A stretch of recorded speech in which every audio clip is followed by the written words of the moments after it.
Welcome to Culture Crash, where we examine American culture, what's new and old in books, film, and entertainment. TV shows are either serialized or episodic. In a serialized show, the main storytelling device is a season, or the entire show itself. It's when every episode depends upon you knowing the story from the beginning.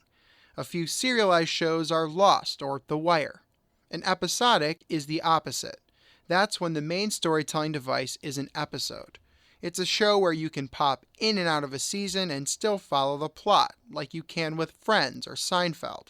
An easy way to remember the distinction is that a serialized show has spoilers, whereas an episodic show's episodes are self-contained.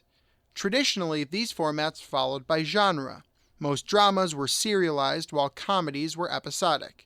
There were some notable exceptions like procedural dramas CSI or Law & Order, which followed the episodic template, but in general, for dramas, order mattered, and for comedies, you were just hanging out, having a good time.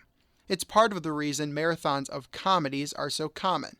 You can just turn it on when you aren't busy and have a laugh, whereas doing that with a Breaking Bad marathon might get confusing. Comedy writer Michael Schur broke that model last year with his serialized comedy, The Good Place.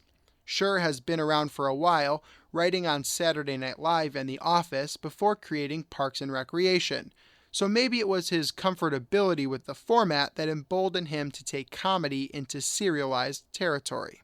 The Good Place centers on Kristen Bell's Eleanor Shellstrop, a bad woman mistakenly sent to the good place instead of the bad place when she died.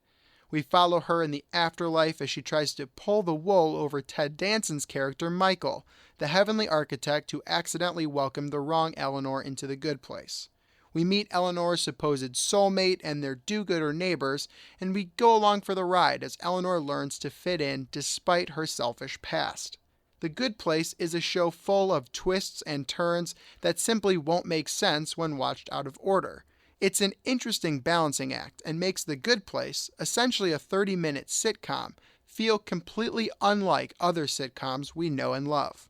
In addition to being a genre bender, The Good Place is laugh-out-loud funny, and its second season premieres this Wednesday on NBC. But if you missed season 1, don't fret.